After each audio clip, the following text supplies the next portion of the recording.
Being organized is a surefire way to live life on easy mode. So most creators will say you need a perfect system and extreme discipline, but that's not true. Real organization can literally be effortless, yet you're allowing yourself to drown in the chaos. But why should you trust me? Well, I'm about to share with you my exact strategy to manage content, college, and a full-time job over the last year. I'm spilling it all, my entire roadmap to organize everything life throws in your way. You just have to pass through 5 checkpoints. Skip one and you'll be right back where you started. Checkpoint 1, clear your space.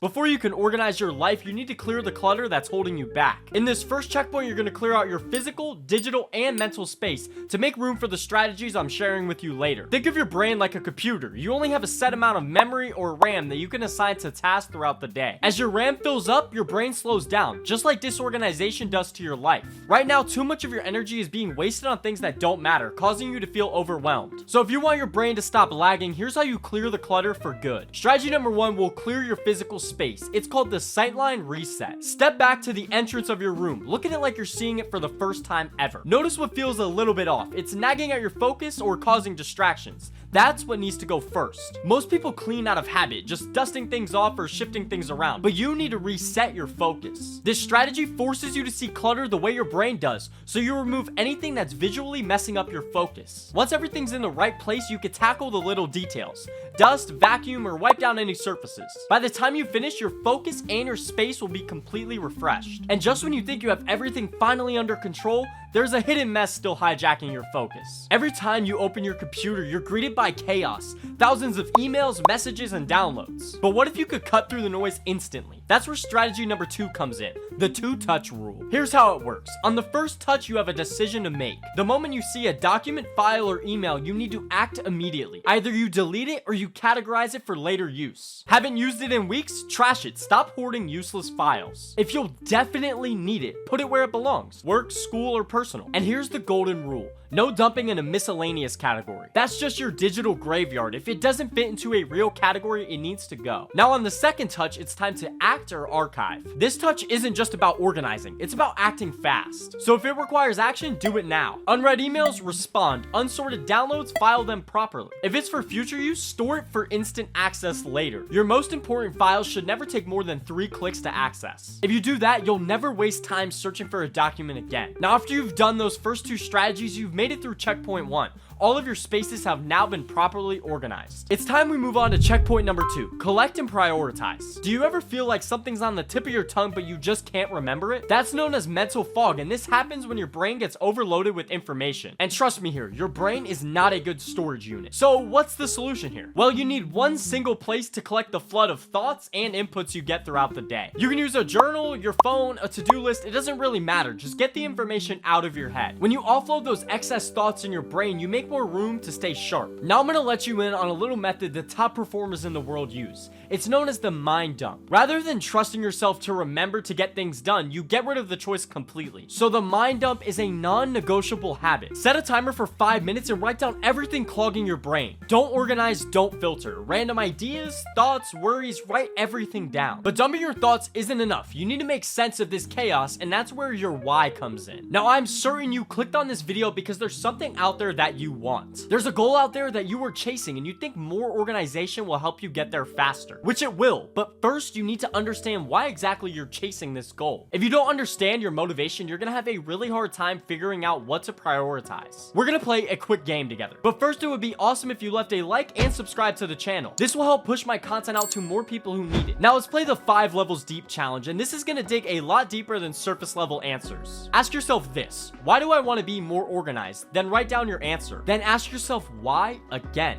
This time about your answer. Repeat this 5 times, and every single time you're gonna dig deeper behind your real motivation and the truth. By the 5th why, you're likely gonna uncover an emotional or personal drive that you didn't know you had. Imagine waking up stress-free, in control, and organized. That's what understanding your why can do for you. Now let me show you how to accomplish that by using your why to prioritize goals. You're gonna build what I like to call the gut check system. Anytime you're making a decision, check yourself. Does this align with the internal motivation I just uncovered? If it doesn't move towards that stress-free, organized life, It's just noise. You need to get rid of it now. If you struggle on prioritizing more or deciding what truly matters for your goals, you should check out my simple productivity system video after this one. It breaks down a dead simple way to separate what's important versus what's not. Now, cutting distractions and figuring out your why were step 1 and 2. Without a clear vision, you're just wandering, and organization with no plan is useless. A plan connects the structure you build to real life success. That's why this next checkpoint is the second most important thing I will share with you in this entire video. Visualization. If you don't define where it is you're heading, you're going to be super busy but see no progress. So I'm going to show you the absolute best way to set short and long-term goals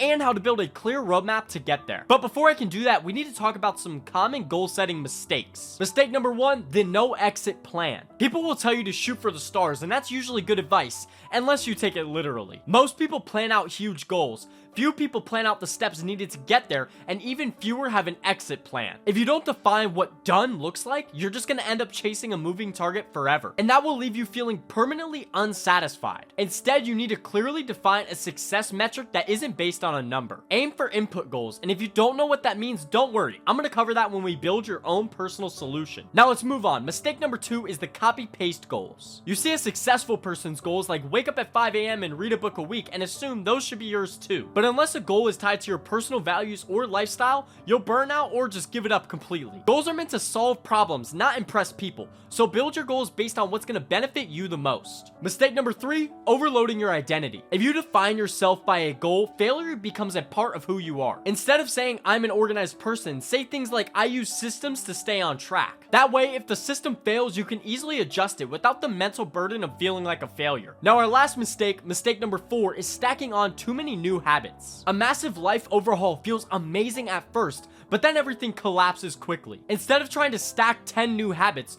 focus on one that will make everything easier. This will help you build momentum and confidence before adding the complexity. Now that you know what not to do, let me show you the right way to visualize your goals, step by step. First, let's cover the input goals I hinted at earlier. There are 2 main types of goals, outcome and input. Outcome goals are what most people set, like making 6 figures or building a social media following. Input goals, on the other hand, are what truly successful people set, like clocking into work early every day or posting a video a week. The key difference is control. Input goals are completely under your control. Failing those is your fault 99% of the time, while outcome goals are dependent on a lot of other external factors. But knowing the right type of goal to set isn't enough on its own. You also need to know when to set these goals for. There are 3 main areas you could plan for: 5 years, 1 year, and 90 days. But here's the surprise. 90 days is actually the most effective for long-term growth, because it's impossible for your brain to plan out every single week for the next 5 years or even the next year. But with 90 days, that's completely possible. 12-week plans let you pivot when life changes and keep you focused. It's the sweet spot where you can stay flexible and maintain progress,